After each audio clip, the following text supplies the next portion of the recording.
Wake up, wake up. Super Bowl 59 is officially in the rearview mirror. What a game it was. What was the best commercial? What was the best moment? How was your post-game show? We'll get into all of it. We'll get into the Niners, Deebo, Purdy, who's staying, who's going. The offseason is upon us. Let's go right now.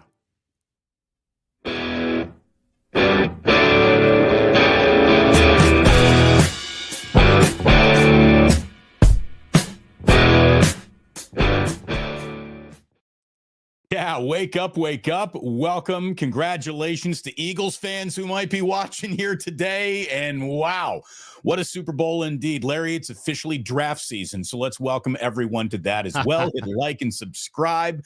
And it is really good to have you. You know, there's some lessons to be learned and disseminated from this game, Larry. And I think it starts with one of the most basic principles in football. The entire sport is blocking and tackling.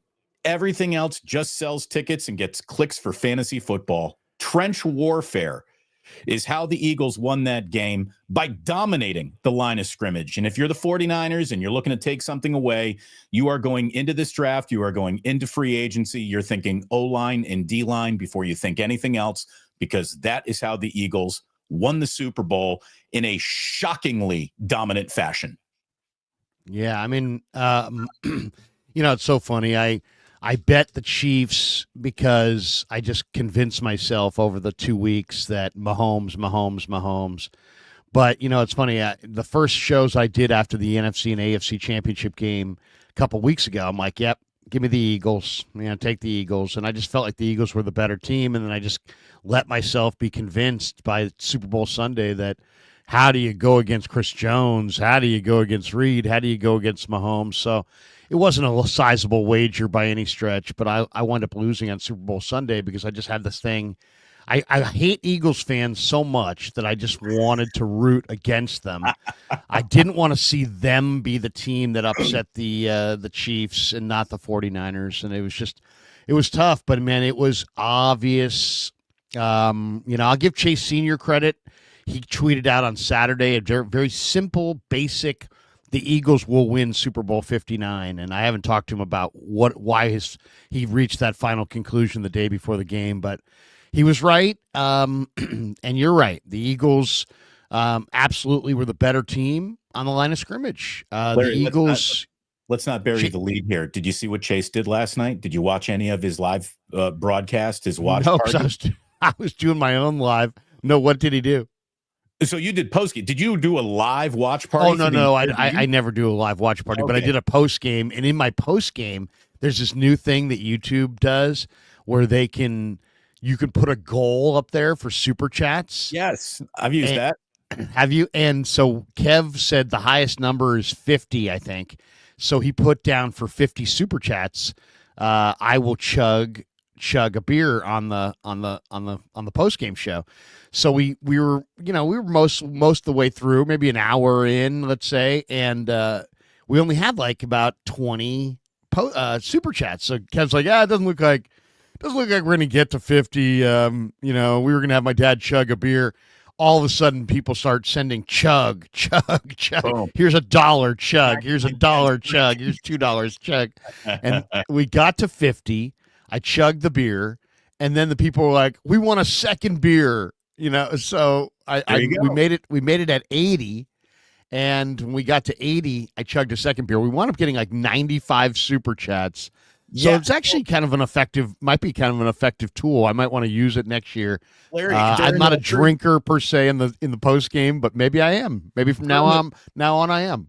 During the watch parties, I've set a few goals, and for every time we get 50 supers, I take I do a bottle pull. That's how I reward the people. So awesome. Yeah, it's been working for me too. I like that. But let me tell you, you and I are miles behind the amount of traffic. Chase last night for his live stream got 1 million views, Larry. 1 million views. 1 millione. So congratulations to him. He straddles that line of covering the 49ers and the Eagles, which, might put him at odds with his own audience at times, but he backed the right horse in this Super Bowl. And seriously, what a game. Jalen Hurts, you look at that rushing total. I understand why he was given the MVP. The true MVP of that game was Vic Fangio and whatever member of that defensive line you wanted to go ahead and crown. You want to give it to Sweat, you go ahead. You want to give it to someone else, you go ahead. That defensive line was unbelievable. Kansas City didn't cross the 50-yard line, Larry, until late in the third quarter. They were held scoreless until the final minute of the third quarter. Mahomes was hurried and uncomfortable in a way that I have never seen him hurried and uncomfortable like he was in that Super Bowl. He was sacked 6 times. He threw 2 interceptions. One of them, of course, a pick 6 by Cooper DeJean. And just as dominant 2 postseason games back to back as I think we've ever seen from any team. Do you realize that the Eagles won the NFC title game and the Super Bowl by a combined 50 points? I mean, that's just kicking ass when it matters most. The key number, I think, the key number was the turnovers. Philly, how about this? Philly in the playoffs, Damon, 13 takeaways and 1 giveaway. Wow. They were plus 12 in the playoffs. So, the turnovers matter so much always, but they really matter in the playoffs. 13-1 turnover ratio in the playoffs is incredible. So, Saquon Barkley didn't do much in this game. Isn't it interesting? I mean, he was amazing all year, but the Chiefs held him down. 2.3 a carry. Longest run was 10 yards. They held him down. Only element of Kansas City's game plan where they actually checked that box. They did restrict Saquon, but that was it. They held him down, and yet Hurts made a huge difference with his legs. He had 11 carries for 72 yards. He had a rushing touchdown. Really, just Jalen Hurts. I mean, Hurts had the 1 interception, so it wasn't like Hurts didn't turn it over. He did, but and Kansas City got to him a couple times, 2 times, but that's it. The Eagles, to me, first of all, my first takeaway is, it seems football's kind of a cruel world. It's like it will make you feel like you're on top even when you're not. And I think there's no doubt that the Chiefs were this was not the greatest Chiefs team of all time. And it might have been the greatest Eagles team of all time. It was a hell of an Eagles team. But, just going back to looking at the games this year, they found a way to get it done, But for the most part, they beat the Chargers by 2. They beat the Raiders by 2. They beat the Panthers by 3. They beat the Broncos by 2. They beat the Raiders the second time around by 7. They beat the Niners by 10. But for the most part, they beat the Chargers by 7. They beat the Falcons by 5. They beat the Bengals by 1. They beat the Ravens by 7. That was in the regular season. I really don't hold that against them the way that some people do, though, Larry. I mean, good teams win close games. Good teams win 1-score, 1-possession games. But there were indicators. There were indicators that this wasn't a vintage team. For example, last week or the last game against the Buffalo Bills, did the Chiefs run the heck out of the ball? No. The Chiefs had 3.9 a carry. Hunt was 3.8 a carry. Pacheco was 2.4 a carry. And James Cook in the Buffalo game ran for almost 7 yards a carry, but he only got 13 carries. So, it was like, I kind of feel like Buffalo, they didn't have the best plan, and they didn't react in the game the way they should have. Go back to the Texans game. Kansas City wins that game. But Joe Mixon ran for 5 yards a carry, and the Chiefs ran for 2.3 yards a carry. So, there were indications that they were getting it done, but that they weren't doing the basics of football, which is run the ball, stop the run. And when you're not running the ball effectively, and then you go up against the number 1 defense. And all of a sudden you can't run the ball at all, then it's all on Mahomes. And then it's okay if you get a lead, but wait a second, you fell behind by 17 points. As soon as they fell into a hole without a run game, it was like, and their tackles are not great. You knew it was going to be uphill sledding, but credit the Eagles because they did what nobody was able to do, and that's just really beat Patrick Mahomes with all the money and all the chips on the table, and it was impressive. It absolutely was impressive. And I credit Fangio for the defensive performance. It was really, really good. I mean, I haven't watched the All 22, Damon, but the numbers showed that Mahomes struggled against against a couple different coverages, cover 4, cover 6, and those are coverages that Fangio used quite a bit in the playoff games coming in, and I bet he probably wound up using them in this game. Well, and look, you got defensive coordinators, rightfully so, afraid to blitz Patrick Mahomes. The more you blitz Patrick Mahomes, the better he is against you. I mean, the math is there. He is awesome against the blitz. So a lot of teams don't even bother. Every single time Fangio sent pressure, it felt like it got to him. I mean, every time. And Fangio wasn't shy with the pressure. And I'll tell you, we want to relate everything back to the Niners. Hindsight always being 2020. Vic Fangio was the guy that the 49ers should have hired instead of Sorensen, instead of Steve Wilkes. I mean, they should have been willing to ditch the wide 9 to get this guy. That's what crashing defensive end play looks like. That's what solid back end secondary play looks like. I mean, they sped up Mahomes all night long, and they came after him without fear of being beaten by their own choice to blitz. And that took some stones. And I just think once they saw it get to Mahomes early, they're like, oh shit, we got something here. Let's just keep on going back to it. And I don't know that they blitzed a lot. I mean, the commentators kept saying that they were getting it done with their front 4. Yeah, but at some edge, I just thought it was pretty freaking impressive how much how about this? For even if they didn't blitz much, they looked like they had blitz level pressure. I mean, they were behind Kansas City's offensive line all night long. So, and Kansas City doesn't have, think about it.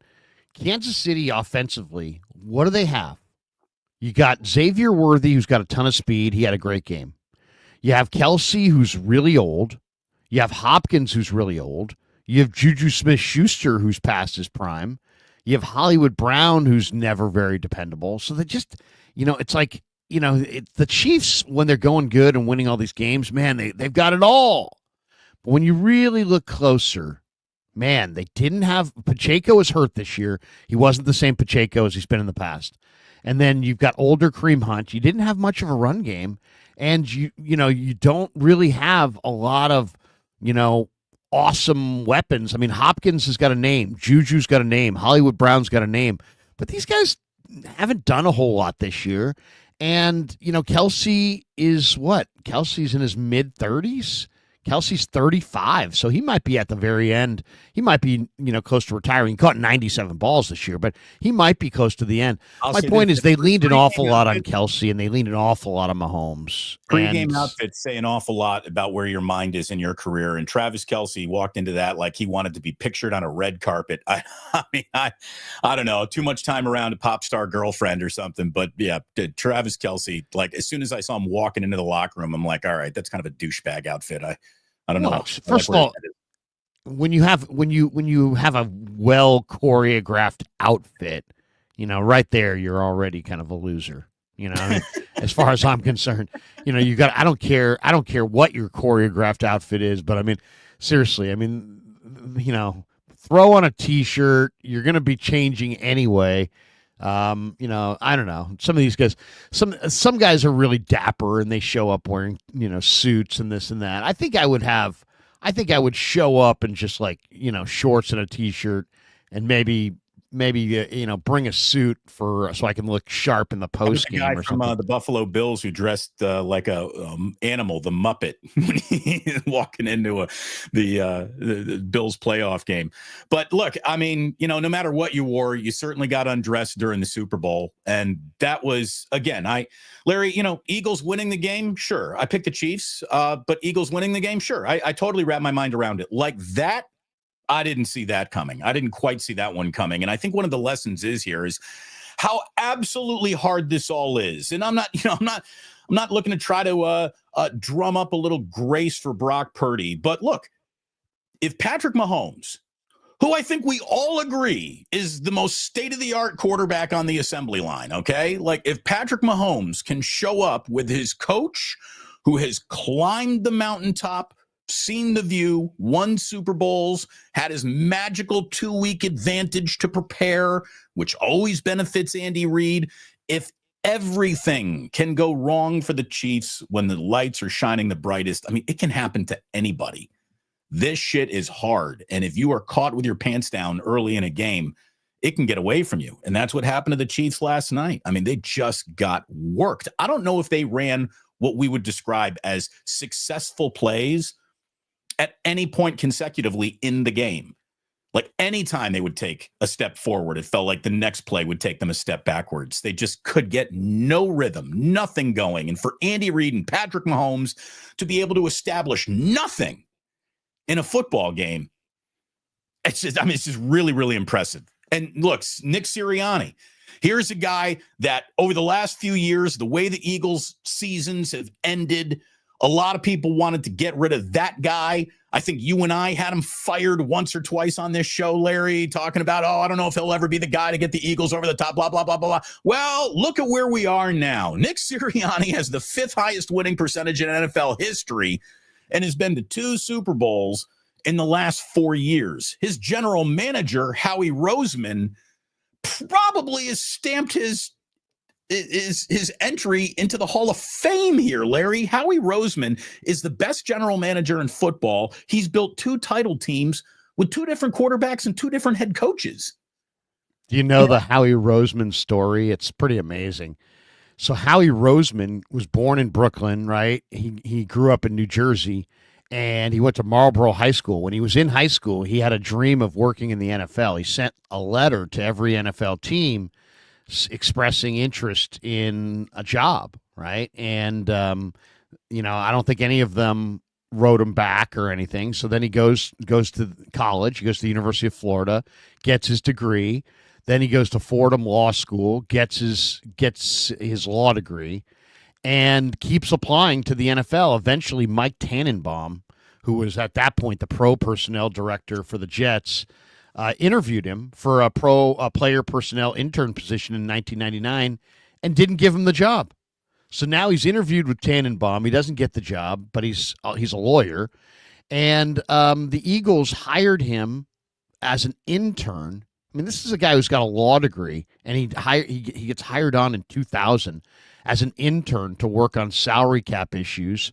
And he's been there ever since. He's been promoted from intern in 2000 to salary cap staff counsel in 2001, 2002, to the director of football administration in 03, 04, 05, to the vice president of football administration 06, 07, to the vice president of player personnel 08, 09, to general manager in 2010. And he's been basically the general manager, executive VP, different titles, but basically the GM. He's got 2 Super Bowl titles and 3 Super Bowl trips. He hits his draft picks, the big ones, the premium ones, the ones that matter most. He crushes them. Yeah, he's been really good. So, just a really, impressive performance by the Eagles. And look, one of the maybe most poignant things that I thought Tom Brady said, and it wasn't during the broadcast, it was during that really good interview that he had with Colin Cowherd during Super Bowl week, where he talked about his preparation and how he would get ready for games. I don't know if you saw that or not, but the other point he made is how, this is just a huge game for Mahomes' legacy. And obviously Brady has a reason to put this out there because the legacy that Mahomes is chasing is Brady's. But, Brady basically said, there's a big difference between being, 4-1 in Super Bowls or 3-2. There's a huge difference. And with that brand of loss, with just a terrible loss. I mean, one of Tom Brady's losses came with over 500 passing yards, for fuck's sakes, in the Super Bowl. Brady, even in defeat, played really well in Super Bowls. And for Mahomes to have played that poorly and for everything to be that disjointed, that's going to haunt him. It really will. Now, the people who are trying to do a referendum on who Patrick Mahomes really is in this league are all idiots this morning. He's still the best quarterback in this league. Make no mistakes about that. But he had a bad game when it mattered most. And that loss will probably stay with Mahomes more than any Super Bowl victory when people start talking about who he is. And that's what Brady said. He's like, hey, man, I've won 7 Super Bowls. People still come up to me and talk about, the helmet catch. People still come up to me and talk about the games that we lost more than the games that we won. And if nothing else, this is going to cause our guy Nick Wright to pipe down just a little. But the Chiefs have always been a fraud crowd. Like, they got to knock it off, too. It's also a really rough morning for the NFL is rigged crowd, Larry, because that game was not, although that first offensive PI that went against the Eagles, everyone, I think, went into Twitter and said, oh, here we go. Here it comes. But then the Chiefs got zero benefit of the doubt the rest of the game the entire way. And that was it. They got their asses kicked. I mean, okay, a couple things here. It's First hard of all, to shock me in a game. That shocked me last night. A couple things. One, if it matters that, if 2 losses matter in the Super Bowl, well, then is Joe Montana still the best? Because he's got no losses. And the other thing I saw is in the Super Bowl, I think Mahomes has 7 touchdowns and 7 picks. Joe had like 11 touchdowns and no picks. So if you're trying to say that, oh man, your legacy is tarnished by losing the Super Bowl, well then isn't Joe on top? Isn't Joe still on top? Because Joe's got 4 and Joe has no losses. And here's the thing, Joe never played the way Mahomes played yesterday. I mean, that's the one thing. What did Mahomes lose yesterday? Joe never played like that. Joe never had, 21 of 32 for 2 with 2 interceptions, sacked 6 times, making a bunch of bad decisions, not seeing underneath defenders. He didn't have that game in the Super Bowl. So what does that mean? I don't know. I mean, you tell me what that means. He just didn't have that game. So that's why there's a kind of a mystique to Joe Montana, because not only did he go to 4 Super Bowls, but he won 4 Super Bowls. Not only win 4 Super Bowls, he was nearly perfect in those Super Bowls. Didn't make a mistake in any of them. No, look, the reason why Joe Montana is like the first face on the Mount Rushmore of quarterbacking, it isn't because of any of his career numbers. I mean, the game was different, but here's a guy who never threw for 4,000 yards in his career, not once. And this was as the game was evolving into more of a passing attack, which he was right in the middle of, obviously. None of Montana's career numbers are impressive, except for the fact this guy got to the Super Bowl and never lost it ever. And that's where the magic of Montana lies. And yes, the guy who never lost the big game, he gets a mythical place in sports. This is why Michael Jordan's argument as a superior player over LeBron James holds water, because when he went to the NBA Finals, the other team never even stood a chance. First of all, that's not that shouldn't even be an argument. I mean, one guy was an awesome offensive player and an awesome defensive player, and the other guy's only a good offensive player. So I mean, it's like, excuse me, Michael Jordan. I mean, I know everybody wants to see everybody. We're all like this. We all want to believe that we're in the moment, that we all are seeing. Nobody wants to be like, hey man, I didn't get to see the moment. I wasn't born yet. Everybody's got to be like, no, that now is the moment. Okay. But you can sit there and try to tell us that what you're seeing now is the greatest ever if you want to jerk yourself around. But the truth is, and everybody knows it, Michael Jordan was better than LeBron. Michael Jordan, just ask yourself this. The game's on the line. The clock's ticking down, and your life is freaking on the line. You want Michael Jordan taking that last shot, or you want LeBron James? And everybody would take Michael Jordan because they care about living. If you don't care about living, you take LeBron. Well, but here's the thing. I mean, here's the thing. Let's not pretend LeBron's great, but he's not Jordan. The other guy, here's the thing. The guy you aren't taking in this scenario is the NBA's all-time leading scorer. So he's no slouch either, right? Nobody said he is. You just don't stop. Nobody's ever ripping LeBron. Stop defending LeBron like people are ripping him. Just don't make your asinine claim, not you, but people, that he's Jordan, because he's not Jordan. He's probably not even Kobe. So there you go. And that's how I feel. I'll say this, though. back to this game, because nobody cares about LeBron or Jordan.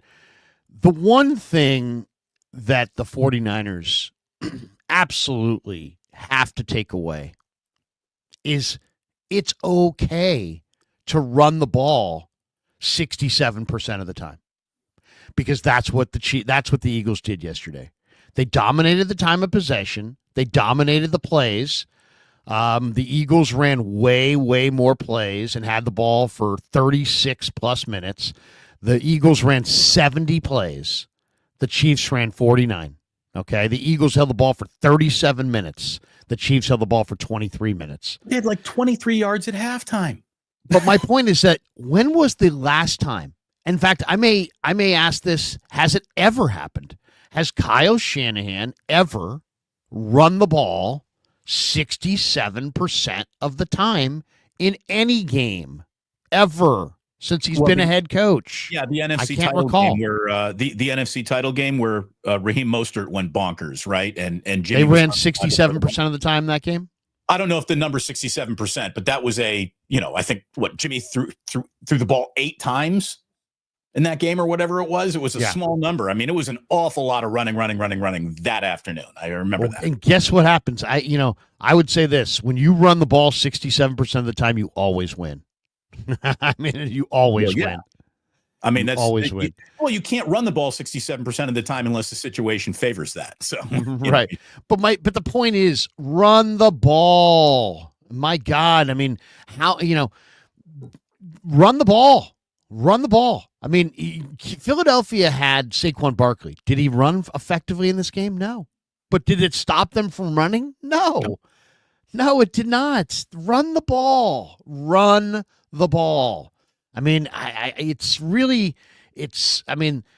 you don't even have to necessarily run it efficiently. Philly didn't run it efficiently. They had 3 yards a carry, but they ran 45 times, and your offensive line just starts dealing out punishment to the opposing defensive line. You start to wear them down. You start to frustrate them. It takes energy to play defense for 70% of the game. And that's what happened in this game. It's like, run the ball, Kyle Shanahan. Get another runner or two. Get a better fullback. Goodbye, Juice. Get a better center. Goodbye, Brendel. And start running the damn ball inside the 5-yard line. I mean, that's the other thing here. It's like all these teams, I mean, look at that Philly offensive line. They were huge and physical and dominant. And you're going to try to get it done with, Jake Brendel, Colton McKivitz, just dudes. It's like, no. Go invest in a back. Go invest in a power back, not a scat back, not a throw it in the flat to you. He can do everything. Look at Christian, kind of a back. A true power back with contact balance who can take a hit and keep chugging forward. Go get a power back. Go get a real fullback. Go get a real center. I mean, it's absolutely reprehensible that the 49ers have a Pro Bowl caliber fullback and they can't run the ball. Right. They don't even try to run the ball in the low red zone, and they have a Pro Bowl fullback. So take your Pro Bowl fullback and get rid of him and go get a real fullback and go get a real center and take your 285-pound center and stash him somewhere else. Go address your real issues. And if the 49ers think they're going to come out and be like, oh, well, we got a couple D linemen and blah, blah, blah, we're ready to roll, the hell you are. You cannot run the ball in the low red zone, and unless you can, you're not going to win. There's no way you're going to be able to beat Philly, Detroit, Kansas City, Baltimore, Buffalo, and all these great teams in the NFL if you have to pass the ball on the 4-yard line. And that's what they were this year. Shanahan this year was coaching around the personnel failings of his roster. And no more.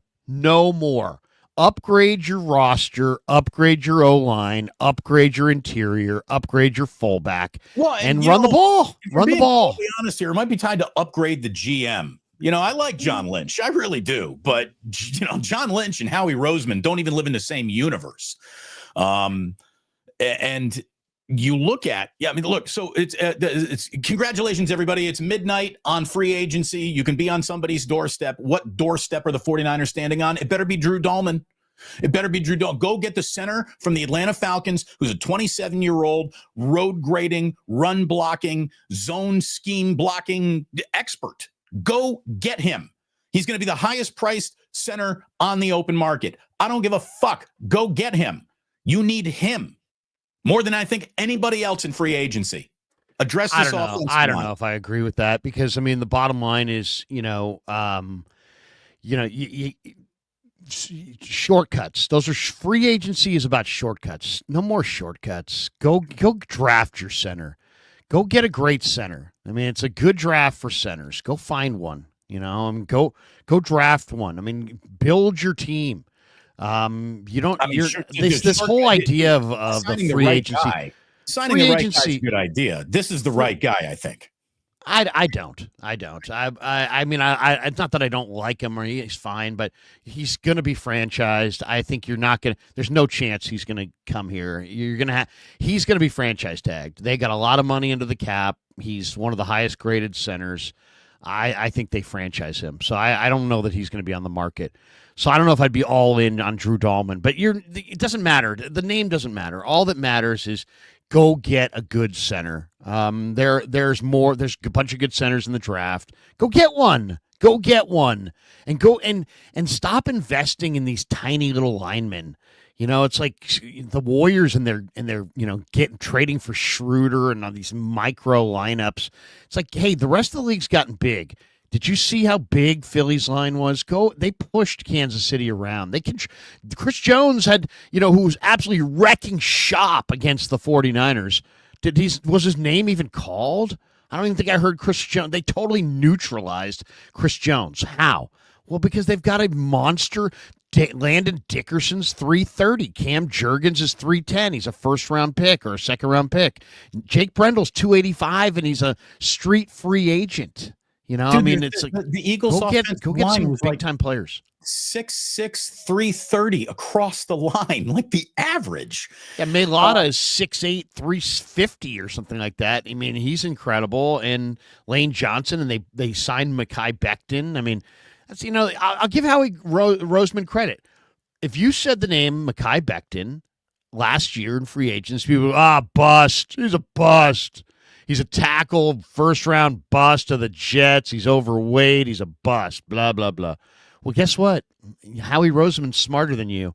He looked at Mekhi Becton and said, you know what? He can't play tackle in this league where the speed rushers are now 235 pounds and are absolutely electrically fast. You're right. He can't play right tackle. He can't play left tackle. He can't play tackle.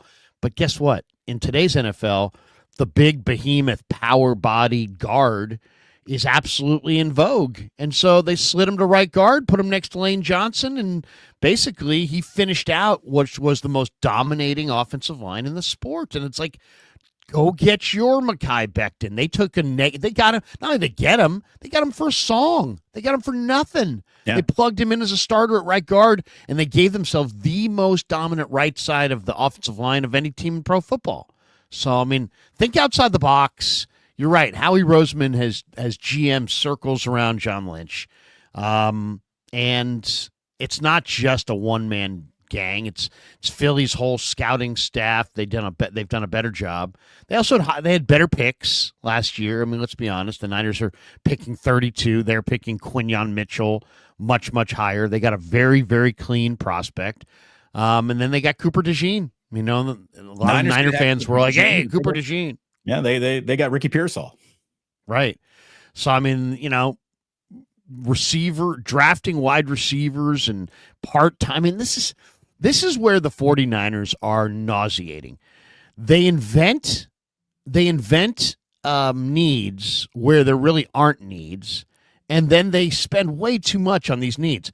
You don't spend a first-round draft choice on a wide receiver who's never going to be your true number one. You don't spend a first-round draft choice on a non-number one wide receiver. They did. You don't spend a top 10 draft choice on a right tackle who can't pass protect. They did. They drafted Mike McGlinchey. So it's like, yeah, I mean, Kyle wanted a guy who would be, loyal to him and, fiercely loyal to the end. So he gave a guy an opportunity who never would have gotten that opportunity without him giving it to him, despite his Hall of Fame status. And, John's done some good things on day 3 of the draft, but they have butchered their first-round picks, and that's why they're at where they're at. They've missed 10 times in the first 3 rounds in 21, 22, and 23. That's way too many misses. Just imagine this. Let's say they missed 5 times. Could you imagine if you gave the 49ers 5 more players that were drafted in the first 3 rounds in the last 3 drafts? Would they be better? Yeah, they'd be better. Yeah. They'd be a whole lot better. They might be in the Super Bowl. They might have won the Super Bowl. I mean, this is where you get all your great players. And for them to go 0 for 10 in the first 3 rounds, there's no getting around that. That's why they've backslid. Yep. Number 1, number 2, number 3 reason. Absolutely. It's fair. It's totally fair. I think it's spot on, and I think that they would absolutely agree with you. Right? I mean, the 49ers know where they had screwed this up. And what I really hope is they're not on a way to screw this up again with the news that broke yesterday morning. Adam Schefter saying that Deebo Samuel and his agent have all the room in the world to go and find a new home for Deebo and bring to the Niners the trade that will move, Deebo out of here.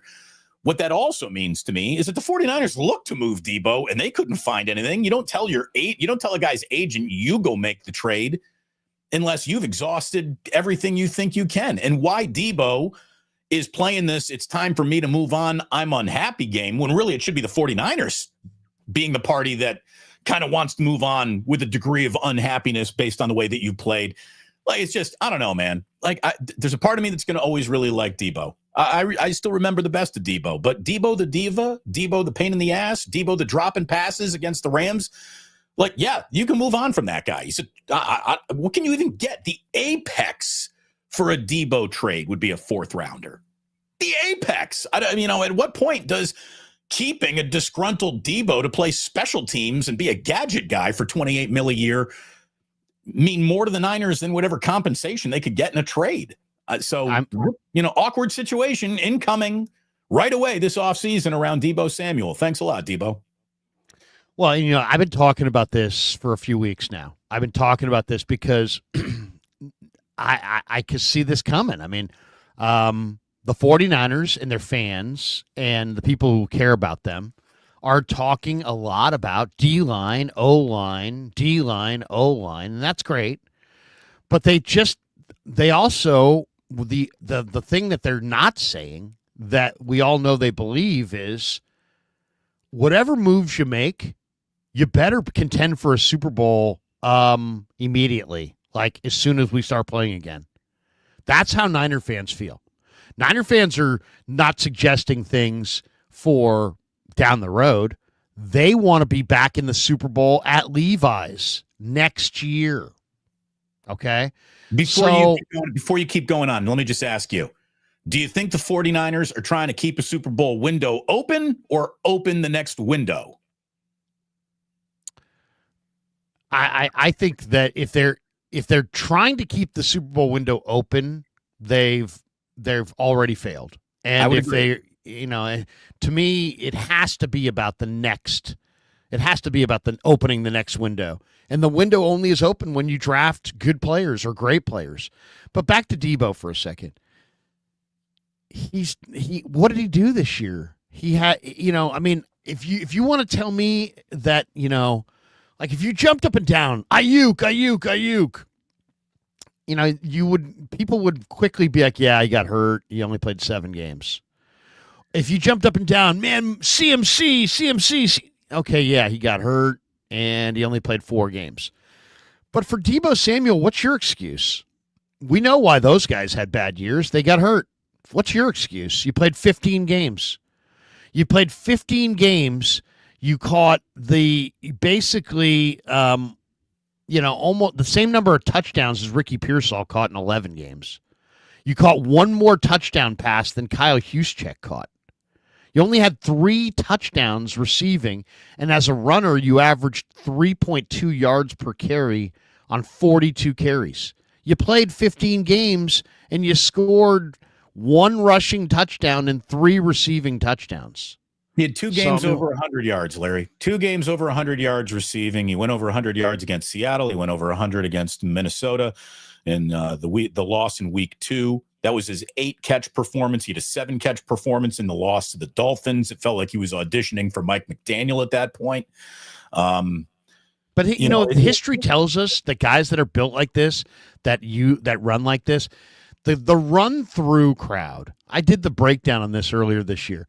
The run through crowd. You name your guy.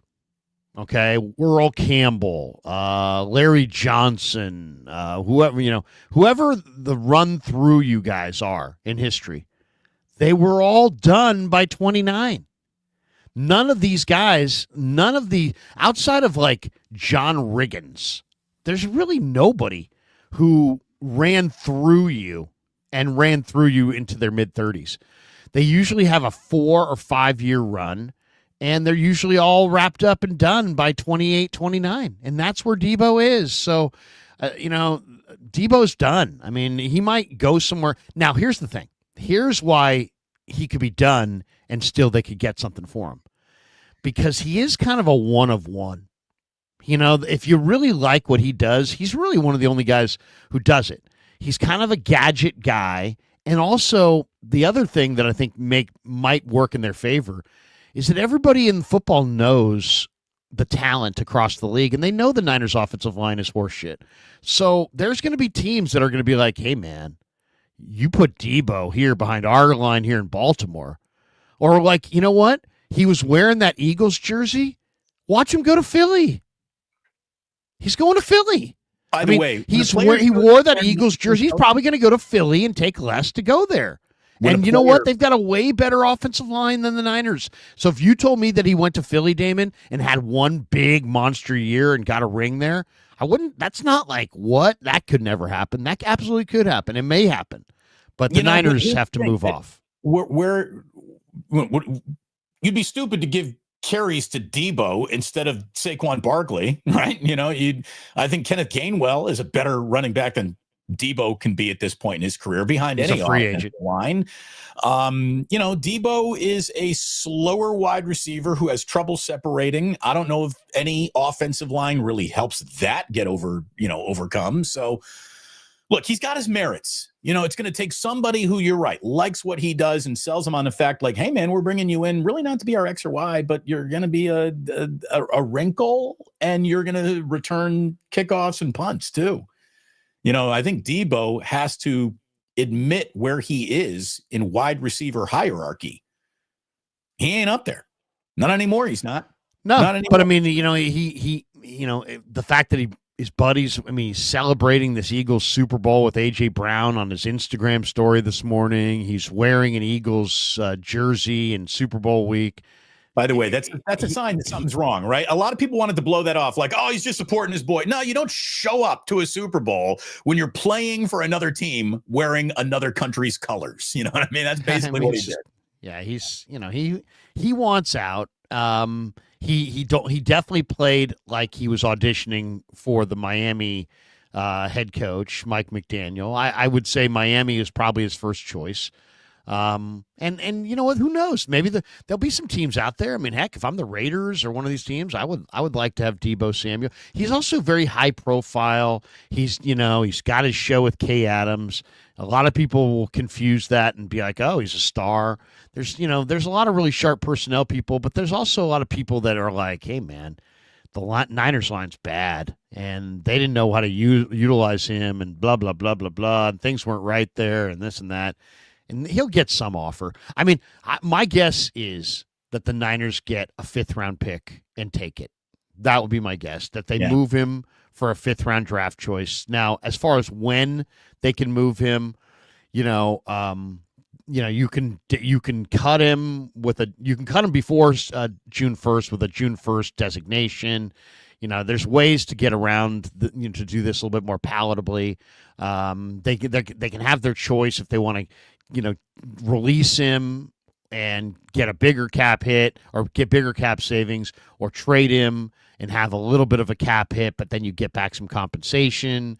John Lynch said at the end of the year when he was asked about Deebo's status, he said, we are not in the business of giving away good football players. So he kind of showed his hand there, unless he's going to backtrack, which is that they want something in return for Deebo. And my guess is that something's going to be a middling day 3 pick and nothing more. Now maybe they get a player. Maybe they could trade him and picks for a player and picks, and kind of camouflage the real value and everything. There's ways to do that too, because a player's worth whatever somebody's willing to give you. But I do think he's moving on, and so Damon, this is what we talked about for the last month, which is Ayuk's got to have an ACL, MCL, meniscus injury. So you're not going to see him until December. Okay, I would say, yeah. I mean that might be a little pessimistic. Maybe you see him at Thanksgiving, but either way, you're right. And guess what? He's not going to be the same guy that he was. He will be diminished. Modern medicine's great, but it's not miracle work. So he's going to be diminished and paid. So now you got a highly paid, diminished number 1 receiver. You have Deebo, who's moving on, and one way or another. And then what do you got left? You got JJ, Pearsall, and Cowing. Cowing needs to get stronger. JJ still runs in the 4.7s. And Pearsall is a nice possession receiver, but he's not a superstar. So Mike Lombardi said the Niners are going to be the sleeper team for T. Higgins, and a lot of people were like, what? But if you really think about it, how are the 49ers going to get back to the Super Bowl next year if they have to lean on the wide receiving core they have right now? All right, so I think they're going to have to do something. If you're anti-free agent, I'm going to tell you right now, you're throwing away free agent dollars on T. Higgins that should go to Drew Dahlman. Because that wide receiver. Here's the thing, Damon. Here's the thing. You don't have any. You can't tell me. You can't tell me if I don't sign T. Higgins, who's the receiver in the draft that I could get. But I can tell you if I don't get Chris Dahlman, who are the centers in the draft that I can get. And you have centers on your roster right now in Nick Saquel, in Colton McKivitz, in Drake Nugent. You have guys on your roster right now. You don't have any receivers, and there are no receivers really in the draft. That's why the thing about it is, it's not that T. Higgins, you love T. Higgins. It's that who are you going to get? If you don't have T. Higgins, who is your number 1 receiver? I just don't feel Kyle's going to trust a rookie offensive lineman to play center. I mean, Pooney's a little bit of a different story. The guy was more than they could have even expected him to be. But Kyle hates rookies. He fucking hates them, man. It's obvious. Even the ones that you think might be good. Kyle does not like playing rookies very much. We got a lot. I don't agree. I don't agree with that either. I mean, I know lots of people say that, and it's like become this popular refrain. But, I mean, Kyle Shanahan played rookies in Atlanta on his offense. Kyle Shanahan started a rookie at right guard this year. Kyle Shanahan, I think, will play rookies. They have to be ready to play. And also, Kyle Shanahan, for the most part since he's been here, outside of the first 2 years, has had a Super Bowl contender. And most teams don't plug Super Bowl, rookies into Super Bowl contenders. But, I mean, I don't think that Kyle has an anti-rookie vibe. I just think that, he hasn't had rookies they haven't drafted well enough to have rookies that are worthy of plugging in right away. And when he has, he plugged them in. So I don't know. I don't know if I would agree with that. I mean, I think just, the Isaac Guerendo experiment this year alone left me some questions about what are you doing? But look, I mean, I think, to go back to. I mean, they played a rookie quarterback in the playoffs, Brock Purdy's rookie year. I mean, they literally handed him the deal and said, right. Hey, man, you're the guy. So I don't know. I mean, it took 2 injuries for that to happen, right? It wasn't the natural choice, but it was the right choice. I mean, that's the thing. Yeah. Some guy goes in there, he overperforms, and that changes everything. I'm sure. My point is this: if you were sitting in the press room and you said, Kyle, you don't like rookies, I'm pretty confident that he would come back at you and name 4 or 5 rookies that they played a lot since he's been here. So that would kind of be his counter. But I bet whatever. you most of them are on the defense. Most people believe that. Yeah, I mean, but I mean, George Kittle played a lot as a rookie. Well, George Kittle's a Hall of Famer, so he's a little bit different. But he was a 5th-round draft choice. Right. He played a lot as a rookie. Brock played as a rookie. I mean, there are guys that play as rookies. Pearsall would have played if he hadn't been shot. I think that's pretty clear. He was definitely they were gearing up to play him quite a bit. Well, and they haven't had a lot of rookies. They haven't had a lot of rookies. Has a hell of an offseason, Larry. God, he can solve the 49ers problems, so many of them, just by turning into a, what they hope he can be. If he can get there as fast as possible, I don't know. I'm not ready to give up on Ricky Pearsall, but I'm not ready to, tell you that he's about to be the next whatever at wide receiver in this league for sure. So he's fine. He's fine. He's just not a star. He's fine. He's going to be fine. I mean, I think we already kind of know what he is. He's a route runner with good hands who's going to be very dependable on 3rd and 5, 3rd and 6. He's going to be the kind of receiver that you can almost say, hey, you know what? Purdy's going to Pearsall here, but it's going to be really hard to stop because Pearsall and Purdy are going to be on the same page, and Purdy's going to throw these little timing routes, and I think he's going to be really good at catching those timing routes. So I think he's going to be very effective. Is he ever going to be Brandon Ayuk? No. Is he ever going to be, one of the best 2 or 3 receivers in the league? I don't see that. Maybe other people see that for him. I don't think he's special enough, and I don't think he's durable enough, to be completely honest. I mean, he's a guy with kind of narrow shoulders who doesn't look like he wants to take a bunch of hits, who operates in the middle of the field. We'll see how that goes, but to me, that it seems like, and people are like, oh, well, he's Julian Edelman, and then I'm just like, okay.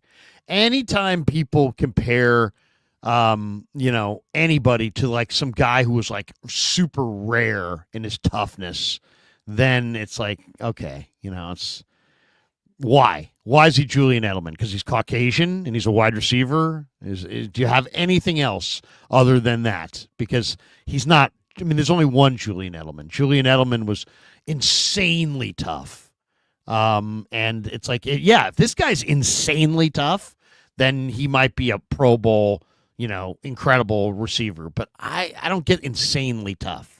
So we'll see. I know that football's important to Ricky. He's really easy to like. I think he's going to be a great continuity piece, but the Niners still need that number 1 guy. And, at first, when I first heard Mike Lombardi say T. Higgins, I thought, no. They're not going for T. Higgins. But then you look at it and you're like, wait a second. This team wants to be in the Super Bowl next year. They have a major hole at wide receiver. And it's a terrible wide receiver draft. So, and rookie receivers historically don't perform as rookies all that well. I mean, for every Randy Moss, there's 25 guys who struggle as rookies, including the great Jerry Rice. So, I mean, what kind of number are you looking at T. Higgins? A lot. $25 million a year wide receiver, at least, right? A lot. But what's interesting about this is that, Tim Kawakami had a thing out today, and I think maybe Kev might have sent it to us, where basically Kawakami came out and said that the 49ers are truly all in on this season. I don't see it right now, but it's supposedly, that they're more all in on this season. What's that even mean? Okay, so they're all in. Well, that means they're gonna probably exceed what their budget is, and they're probably going to, if they're all in, they're probably going to, add guys this year and spread their money over the next couple years so they can have them this year. So, what does it mean? It probably means that that Jed and Parag and the people that run the Niners are noticing that Lynch has missed on 10 picks in the first 3 rounds, are noticing that the Niners just had a 6-win season and backslid, and they're probably holding the regime's feet to the fire and saying, hey, you know what? You got 2 or 3 years to show us something. Otherwise, the end of the regime. I mean, look at the way they're talking about structuring some of these contracts is like, you get the vibe that that it's like a 2-year run. I mean, they're spending a lot of money on the coaching staff. I mean, what do you think they spent for Gus Bradley? They're probably spending a lot for Robert Saleh. They promised him record money. I don't know what his deal is, but let's just say you got a record making defensive coordinator in Saleh. You just brought in Gus Bradley to help out. I mean, they may be spending big money on their coaching staff. There's no cap for it, but I'm just saying it's like they may be gearing up for like a 2-3 year window here, and if it happens, awesome, and if it doesn't happen, they're going to have to retire George, retire Nick, retire Fred. I mean, they got some special players. They probably feel like have a 2-3 year window. Yeah, no, here it is. Whether you want to say they're holding a contending window open or trying to open the next one. Yeah, this offseason is massive for this regime because you miss out on this draft class, which I think you and I both agree needs to be like a 12, 15-man robust draft class, a real, re-energizing, reinvigorating of your roster. If that doesn't happen here, Kyle and Lynch are gone by 2027. This is it. Well, there's also talk about Purdy's contract, Damon, that they may want to structure Purdy's contract so that it's not what Tim had. The report that Tim had when you were in Mexico was that the contract for Purdy may be a shorter contract, and it may not be a 6-year deal. It may be a 2-year deal, maybe a 3-year deal, maybe a shorter term deal. And I was asking myself, okay, where's that coming from?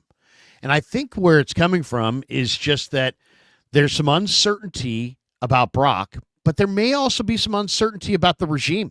And so why would you give Brock a big money deal but short term? Well, it could be that you don't believe in Brock, but it also could be, Damon, that you don't believe in Lynch and Shanahan. When I say don't believe, what I mean is that if you're going to need to attract a whole new regime, a new GM, a new coach, are they going to like the fact that you have a quarterback that's under contract? Well, they're going to love it if he's awesome, but they're going to hate it if he's not. So, if you're going to be able to probably turn over your regime in 2 years completely to a whole new head coach and a whole new GM and let that whole new regime pick their quarterback and get out from Brock Purdy if you give him a 2 or 3 year deal. As opposed to if you give him a 6-year deal, then the new regime has to inherit Brock. And what if Brock backslides? Or what if the Niners win 5 games this year? What if they win 6 games next year? What if they win 11 games over the next 2 years? Well, guess what? That probably means that Brock's not the guy. It probably means that Lynch and Shanahan are gone. And it probably means they need to turn the thing over. Well, they're going to have more interest and to have a better chance of getting whatever coach or GM candidate they want if they have a clean slate approach that they're offering.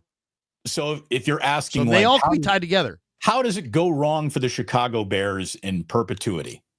Let me explain real quickly. Here's the cycle of Chicago Bears coaching, quarterback, GM hires. They have a new GM who was saddled with a quarterback that he didn't draft or a GM that he doesn't work with. And then they come around and now it's time to change out the quarterback. But while you're doing that, you then draft another quarterback. Then you fire your head coach. And now you're back with the same thing. You got another coach who didn't draft this quarterback, who doesn't really want to work with them. And everybody gets stuck with a player they didn't pick, with a GM they didn't want to be playing for, with a GM who wants to come in and redesign everything, with a coach who needs another quarter. I mean, it never guys are trying to survive the other. Exactly. So you're right. I mean, Trent. If I'm the 49ers, I want to franchise Brock Purdy. And he can't say no. I don't think Brock is going to be like a pouty little bitch if you do that either. If they're smart, they should just franchise the guy. But Damon, that costs you so much in the present, and that hurts your ability to surround him Right, but if with you're the going to kind go, of players you're that gonna you go, think he needs to win.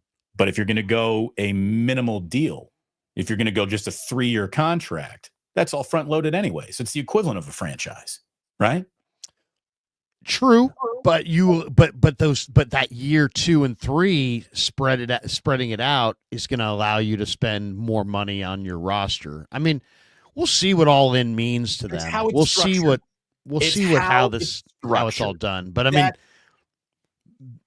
I do understand why somebody would give Brock a shorter term deal as opposed to a 5-year deal, because it's partly, handicapping against or protecting you against, next year looking like this year, but it also kind of protects you if you don't no longer believe in the direction of your leadership, because it does give you the ability to attract a new leader. And as you said, that new leader, I mean, the attraction of Lynch and Shanahan together as a combo was that they were loyal to one another, and there would not be a Jim Harbaugh, Trent Baalke kind of fracture from within in the most important relationship in your organization. You wouldn't have that problem.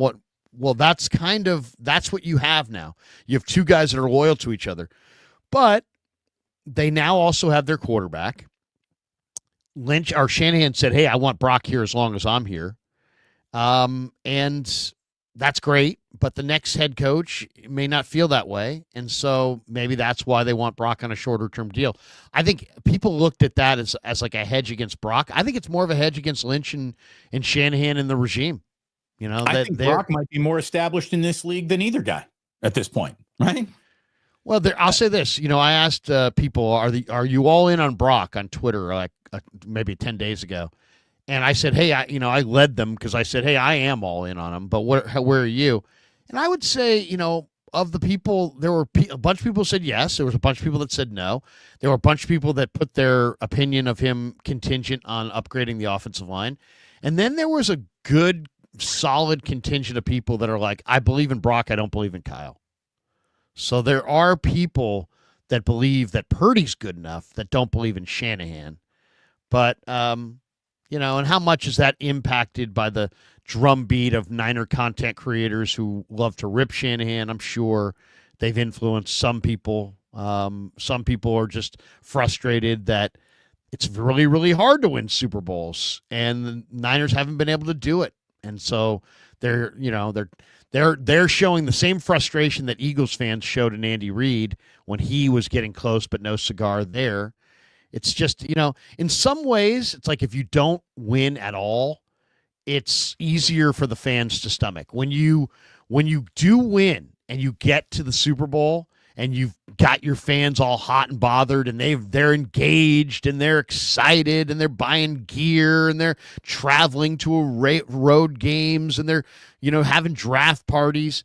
Well, then suddenly, there's a price to be paid for that too. They're all in on you, but they're also, that comes with expectations and you got to deliver. And the Niners have teased their fans, gotten them close, talked about the glory years, experienced 3 trips to the Super Bowl and lost all 3. So, I mean, literally, you got to be like 40 years old or you've never seen the Niners win a Super Bowl. So all of their younger fans are like, dude, let's get it going already. Hey, man, I showed up in 2005 in the Bay Area as a broadcaster, taking over on Sports Phone 680. And Twitter was, a year or 2 away from really becoming a thing. And the hashtag Quest for 6 is all I saw. Every time I opened up, Quest for 6, you're still fucking looking. There's still a quest for 6 here. And again, I believe in Brock Purdy, but I mean, I think one of the problems in sports is how long contracts have gotten. I mean, it's nuts, especially in a injury forward sport like football. I mean, short deals and high price points are fine by me. It's a brutal sport. It could end for anybody anytime. You should have financial security around you. But look, I'm going to tell you right now, just watching. It's really hard to win, man. It's really hard to win. How about this? As good as Reid and Mahomes have been, How comfortable would you be right now going to the betting window and fading the Chiefs next year? What if I told you the Chiefs weren't even a playoff team next year? Would you believe me? No. They're still in the division with the Raiders. They That's 2 are, wins but right there. they're in a division now that has Pete Carroll coaching the Raiders, so they've become more competent in that alone. Harbaugh and the Chargers are no joke. The Denver Broncos. Mahomes and Reed are going to be there or not going to be there? Oh, I think they're both there, but that I don't think that you can cannot make the playoffs with them there. I think they're enough to make the playoffs. I would think so too. I would think so too. But the team that loses the Super Bowl usually isn't starting off in the right direction. And first place schedule, tough schedule. Yeah. You're going to play. You got a shortened off season. You may have a key guy or two retire. A stinging loss. This is a stinging Super Bowl defeat. This one's going to though. I'll say this. I mean, not that it was going to change anything. It was a blowout game. But that early penalty on the hit on Goddard, what are we doing? What are we doing? I mean, why is that a penalty? It's football. Do we not want to have hitting? I mean, that a tight end got popped in the middle of the field, and it's a penalty. I mean, I thought that was heinous. It didn't impact the outcome of the game, but I mean, I'm so sick of that, by the way. I just can't stand the way football has become so wussified. Well, it's like, I get it. You want to take care of the players. Then if you really want to take care of the players, stop effing up the game and just add more players. Guess you want to help the players have more bodies spread out throughout the 17-week season. Pay more players. If you really want to help the players, you cancel Thursday Night Football immediately. Until they do that, I don't want to hear a word about player safety in this league. I seriously add players. How about add players? Because if you add players, then because they want to keep adding the games, and that's okay. And I get it. Why? Because it's the most popular entertainment in America. So we get it. And then right now they're at 17 games. They're going to go to 18. Eventually they're going to go to 20. They're going to figure out a way to do it. All right, that's all fine. That's fine. But add bodies. Don't make 53-man rosters with 16-man practice squads. Make 65-man rosters with 15-man practice squads. And then suddenly you can at least then you've got an extra back that, guess what? The back that, it's almost malpractice to run the same back that you ran on Sunday on Thursday. You can't run the same back. You almost have to have somebody else. And some teams do that. They're like, hey, we're going with our second back, and they won't make a big deal about it, but they'll just be like, this guy's a little dinged up. And they'll do it by design. Hey, this guy's going to get the lion's share in the first game. How come you didn't use your second back in the first game? Well, because we're going to use our second back in the second game. It's like a doubleheader in baseball. And we're not going to use this reliever in game one because we're going to use him out of the pen first in game two. So do that. Spread the punishment, because that's what it is. It's physical punishment. Spread that punishment over more bodies, and then you can add your games. You want to add 18 games? You want to have 20 games? It's fine. Just make sure that you add some bodies so that teams don't have, the players all vote for more money all the time. So they really don't have a say in this. They just want more money, and they keep voting for more money. And if you keep voting for more money, it's going to be more games. Right. More money, more games, more money, more paychecks. But man, to me, football, if you're asking what could go wrong with the most popular sport in America, too long of a regular season. The beauty of football is the importance of every single regular season game. There's so few of them. And that to me is where the magic of their regular season lies. So you're kind of tempting fate if you add more. And I just think what we just discussed with the cost on these bodies is too much. Obviously, if gambling were to ever reveal some sort of sophisticated, things are being rigged or manipulated, that would bring down football. But I really do think that overexposure is something that needs to be worried about. By the way, the booing of Taylor Swift, that's overexposure. She's like one of the most popular people in the world, but now you see her, people are like, I'm fucking sick of her. Boo. And so overexposure is real. And I do think that the NFL, as it's set up now, like it's borderline perfect. Don't pinch the golden goose trying to get a more goldener, more golden egg than the one that you're already really, really enjoying. There's an element of greed that I think needs to be kind of nipped in the butt here. Like it. Well, I mean, if you think about it this way, anytime you play football, you can be paralyzed. Anytime you play football, that you can be seriously hurt. The league, going back to its origins, had 14 regular season games and 6 preseason games. That was the origins. They had 14 regular season games and 6 preseason games. So they were playing 20 times, but 6 of them were preseason games. I mean, think about it, the ridiculousness of that. So all I would say is, it's not crazy to play the 20 games. They've been playing the 20 games. It's just eliminate these preseason games. No, you're screwing your fans. You're forcing your fans to pay full boat for football without intensity, which is awful. You already are this incredibly rich sport. Why would you take the chance of turning off your fans to make a few extra bucks? Eliminate the preseason, not altogether, but almost altogether. Make everybody play like one preseason game and one joint practice session week, where you joint practice with whatever team, and stop forcing your ticket buyer to buy tickets to games they don't want to pay for, and then just start. I mean, college football doesn't have a preseason; they just come firing out, and I think just start. More than any other sport, though, man. More than any other sport, you gotta practice, and football practice. Practice. That's fine. Practice. I think you're really diminishing your product early on. I mean, football in September this year was hard to gauge, hard to watch. It wasn't very good. It wasn't well coordinated. It wasn't well executed, and it's going to get even worse the more preseason games that you eliminate. Not necessarily. I mean, there's ways to do this, Damon. I mean, like, for example, have more practices and OTAs and off-season stuff so that when you hit camp, you're actually not, But again, you're already kind of formed as a team.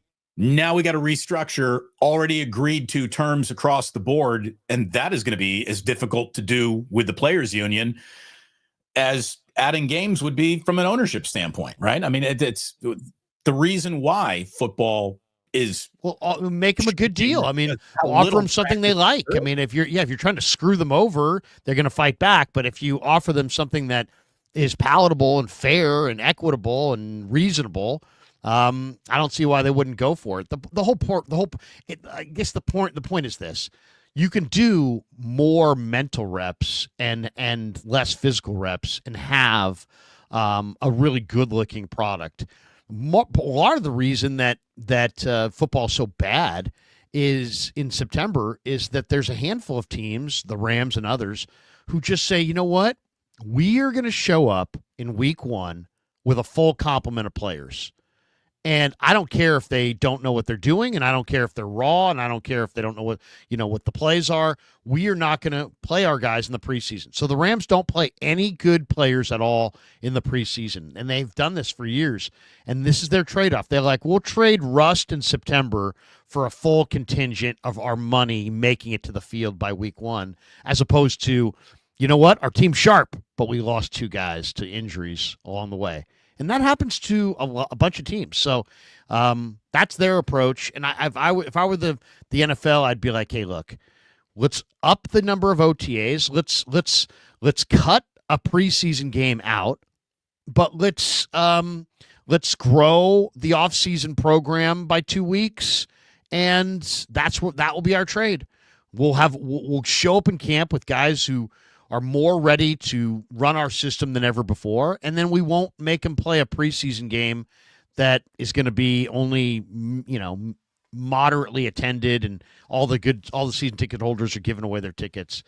But I mean, it's got to change. Well, the thing's it morphed from 14-6 to where it is now, and it can morph from, right now it's 17-3, right? It's 17-3 preseason games.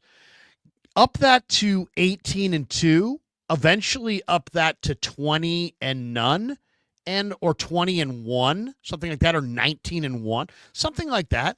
A little bit more football. I hear you about the saturation point. I just don't agree that we're there yet, because I just think that the NFL. Look at the ratings on the ratings on the draft. I read an article about the most highest rated days on NFL Network, and it's obviously the NFL draft, whenever the NFL Network has an actual NFL game coming from London, and then the other days when training camp opens, and they're, at every single training camp, and they're sitting on the director chairs somewhere on the practice field, and it's a huge whip around the entire league.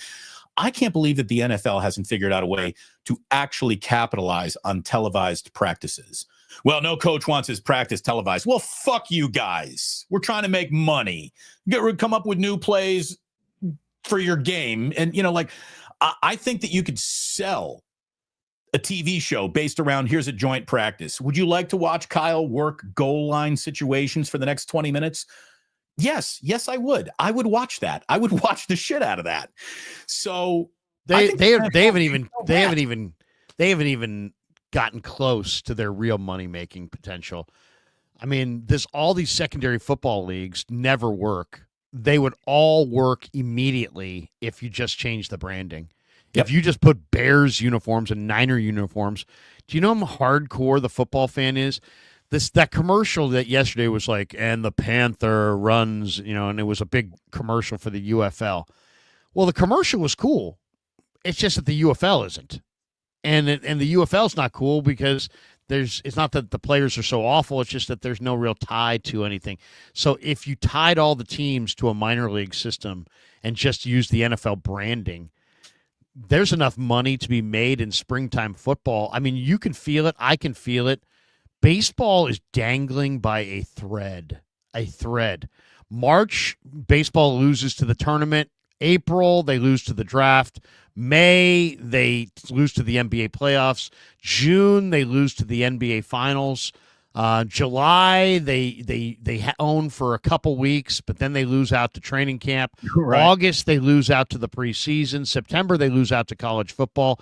Baseball has their entire season has been totally taken over. They can't even compete with NBA Summer League sometimes.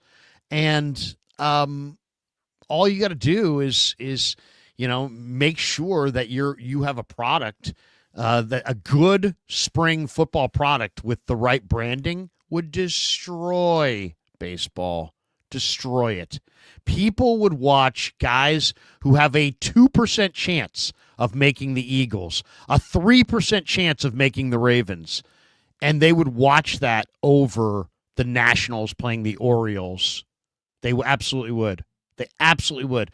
You could take a Niner spring game, and it would outdraw Giants baseball, Giants Dodgers. I mean, it absolutely would. That's coming. It's absolutely coming. Niners Cowboys spring game gets a better rating than Game 1 of the World Series. Well, you're a college football fan. Even in the Big Ten, the spring game is massively attended. In the SEC, the spring game is like the Super Bowl. It's like people are quoting, did you see what happened in the second quarter of the Garnet and Silver game? And it's like, what? Oh, there'll be 85,000 fans at Ohio Stadium for a spring game. Yeah. Right. And that level of passion is why college football is so great, but it's also why the NFL could do the same thing, and they could just blow baseball out of the water. I mean, look at the NBA. The NBA was like, hey, man, we've got something new. We're going to be on Christmas, and we're going to own Christmas. And the NFL's like, oh, that's kind of cool. Oh, yeah, get out of the way, NBA. We're going to take Christmas from you. And they just took Christmas away from the NBA like a kid getting his lunch money pilfered.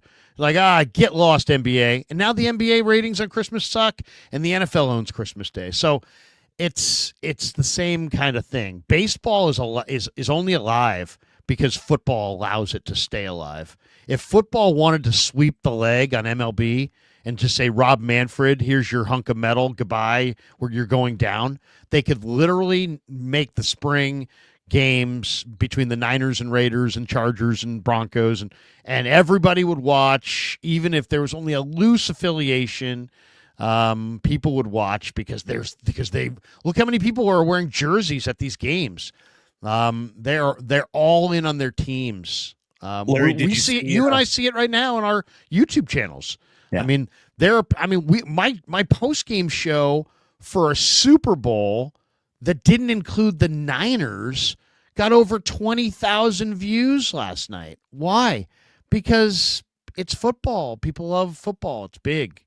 Did you see Saquon Barkley shotgun that beer in the locker room? You can tell that guy went to a Big Ten school right there. That's a Big Ten beer shotgun. Larry had a couple beers last night. I had a few beers. Did he actually shotgun it? Did he make a hole and crush it? And cracked it, and He true shotguns, not just slammed it. He shotgunned it. Shotgunned the beer legitimately. Big Ten Saquon Barkley shotgun that beer. It's hard to do, man. Well, I mean, if you've ever shotgun a beer, I mean, that beer comes out of there at such an incredible rate that if you're not ready to take it down, I mean, it's a bad. You got to be ready. You got to be ready. You're a sophomore, you should have your shit together. You should be able to shotgun a beer by your sophomore year. Larry, let's take a look at our supers. Oh, how about this? Before we get into the supers, I was at the halfway club with some viewers and some people who came out to watch the Super Bowl last night. And honestly, like the din of the room, I didn't concentrate very much on the commercials at all. I saw the breast cancer awareness boobied up commercial. I like that because I like boobs. That's really the only commercial that I walked away from thinking about. What did I miss from a commercial standpoint? Well, I'm just going to share the for this. I'm going to share the screen on my favorite commercial. Okay. Because this is worthy of sharing the screen on. This was a phenomenal commercial. Wait a second. It wasn't number 10. A guy put up the 10 best. Here it is. Okay, here we go. I'm a big Shane Gillis fan. And Me too. he was in one of the commercials. Bud Light was amazing. Here it is right here. Okay, let's rewind. Here we go. You gonna go fishing tomorrow? I got a colonoscopy tomorrow. Fellas, I accidentally threw a lame party. Okay, Ted. They're on their way. They're here. Ooh. You call this a party? Cul-de-sac party. Launch. These beers are a metaphor for an invitation. Is that our leaf blower? Party at the sack. You are cordially invited to the end of the cul-de-sac. This is incredible. Your mower smokes meat? Oh, a smoker cuts grass. Hell yeah. I spent most of my money on this. New rig, fully custom. How many Bud Lights can you fit in that puppy? As many Bud Lights as it takes. A lot of Bud Lights. This cul-de-sac's popping. Bill, get off the boat. The HOA's already breathing down my neck. That's great. I think we're about to get copyright violated for Power of Love by Huey Lewis on the channel without permission. But that's all right. We'll take it out after. But it was that one was my favorite. Shane Gillis's Netflix special called Beautiful Dogs is one of the funnier hours of stand-up you'll watch all year. He's really, really good. Very funny. He is good. All right, let's hit the supers because I'm popping on the radio at 10:50 with Papa and Silver, so we're only a few minutes away. So let me hit these real quick. Thomas Selman says, pay Purdy and sign Higgins, then draft O-line and draft D-line. Okay, Thomas, I'm here. I hear you. I see you working there. Philly Chew, 215. Not running consistently has caused Kyle championships. Yes. Once again, the Eagles ran 45 times yesterday. 67% of their plays were running plays. Run the ball. Cynthia, 80% of the turnovers, by the way, come from the pass game. So you want to eliminate your turnovers, which the Niners absolutely do. Run the ball. When you throw the ball, three things can happen, and two of them are bad. Woody Hayes. I'm telling you, there's a running back from Rutgers this year named Kyle Monangi, who's one of the greatest contact balance runners I have ever seen. Go watch highlights of this guy. Get Kyle Monangi. Kyle on Kyle crime. Okay, Cynthia says, I hope Kyle listens to this broadcast. We do too, Cynthia. Thank you. He's we know the Niners are paying close attention. We do know that. I'll say this. I know the players watch the broadcast because I've had guys who have been on the team for like 2 weeks come up to me like, Krug. I'm like, how do you know my name? I've seen your show. Okay, thanks. Fuji Simeon, is Big Dom eligible to get a Super Bowl ring? Yes, Big Dom has a ring and Kyle Shanahan does not. Let that sink in. Big Dom. Guys, he was like sitting there as Sirianni got dumped the Gatorade on him, gave him a towel. It's like Big Dom. Big Dom's just there to just wipe Sirianni's ass. You know what? The Niners would be lucky to have Big Dom. I'm signing that guy in the offseason. Yeah, seriously. Mark's Maine says this Super Bowl should make a lot of people reassess how valuable superhero quarterbacks are without good players around them. No one looks good playing with scrubs. Yeah, thank you. You know, it's a team game. It's like, ultimately Mahomes. But guess what? It's the same people that were yelling that the Cubs were going to win because they had Wood and Pryor. Baseball is more than a starting pitcher, and football is more than the starting quarterback. And I know there's a lot of people that don't believe that's the case. I think yesterday is a good example that is. How Cubs core memories had to be a part of this broadcast. I don't know, Larry. It felt like because there's so many people were like, Cubs, they're going to win it all. Pryor and Wood, and they just didn't win. When you have the right coach and quarterback, you are more than halfway there. And that's why Kansas City is not probably going to be the team that misses the playoffs next year, because you still got Mahomes and you still got Andy Reid, and the two of them together are really special. But yeah, it's coming to an end. It takes a team around you, and you can't stay good forever, and other teams catch up. And you can't stay hungry forever. And you know what their downfall was, Damon? One of their downfalls? That stupid Hallmark Christmas special. Don't do a Hallmark Christmas special. Nothing says we're feeling ourselves. Nothing says we're like getting a heat check.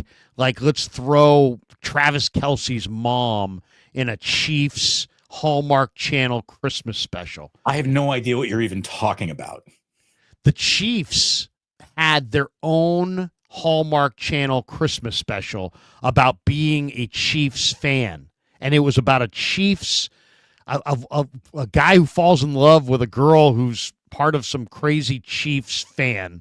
It's an incredible. I stumbled on it like December 22nd. It sounds like Silver Linings Playbook, but redone for a bad TV thing. Because isn't Silver Linings Playbook all about some girl dating an Eagles fan? So Travis Kelce's mom had a speaking role in the movie. I mean, that's all you need to know. Good. Greg Arjasi says, guys, great show. Listen, please never, ever try to compare Mahomes to Joe. Montana not even close in Super Bowls. And yes, Damon, they are the Queefs. Okay, there you go. Joseph Ernberg, the wide receiver room this season is concerning. End is near. Yeah, if the end is near if they go with the same wide receivers that they went with last year. Michael Carroll says, I think the whole country wanted to see the Super Bowl outcome. I don't know what was worse, the halftime performance or Mahomes' performance. Yeah, that halftime was kind of brutal. I don't know. Yeah, I didn't have Serena Williams crip walking as part of my halftime bingo card, but there she was. Just wasn't that great. The best one of all time was, what was it, 2 years ago in L.A. when the Rams were there, when they had Snoop and Dr. Dre and the whole deal. I mean, they had like a bunch of different guys. That was a really good one. I still think, Prince had a hell of a halftime show. Yeah. Was that the Bears? Was that Bears Colts? Yes. Yeah. Tom that Petty was spectacular. Tom Petty had a good Tom Petty did show. one. Yeah. Rolling Stones had a good halftime show. The Justin I thought Timberlake the one that we were at in New Orleans. Yeah, Beyonce. Beyonce was halftime show.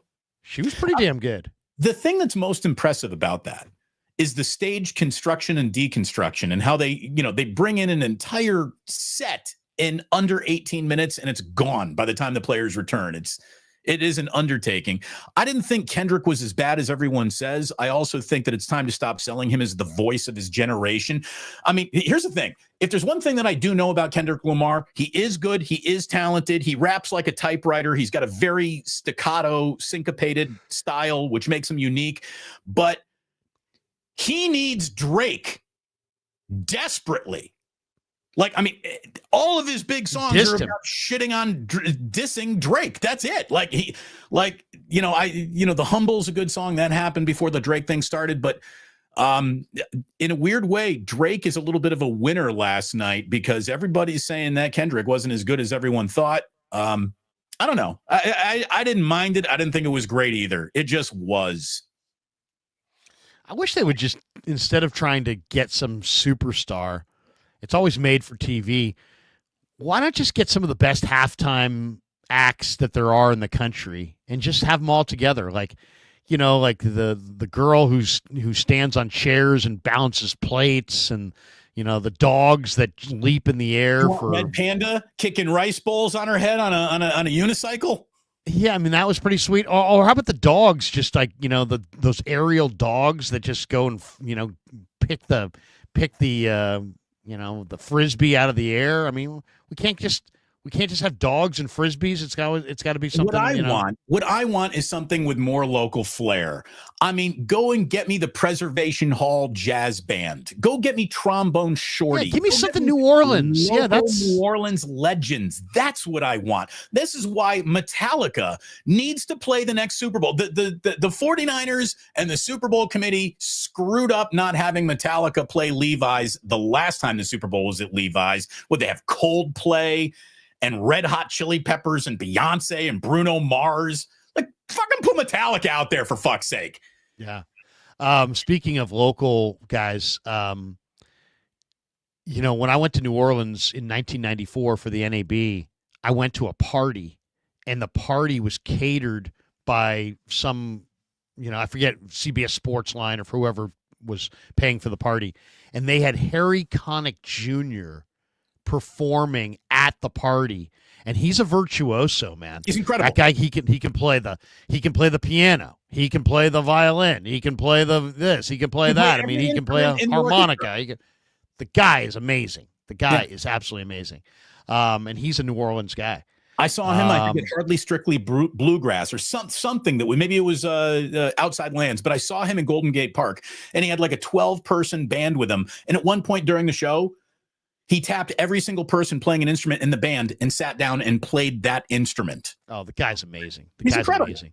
Yeah. I was on John Lund's pregame show yesterday, and John had some New Orleans music going in the background. How about just some New Orleans music in the background? I mean, they could do that. It would work.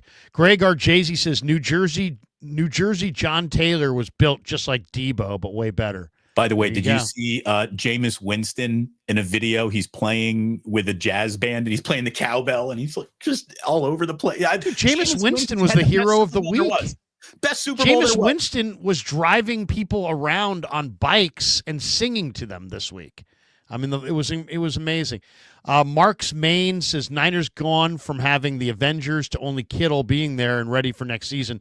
Deebo leaving is sad, but it was inevitable after the Rams game. Yeah, once they fed him the ball in the Rams game, it was pretty obvious that was it. All-Star Luna says if we had these referee type games, we won the last meeting. Yeah, I mean, you could definitely argue that the two games that the Niners were in, they kind of just let them play. This game was more tightly officiated. Carl Zion said, rebuild the D-line. We owe it to Saleh coming back. You have to rebuild the D-line.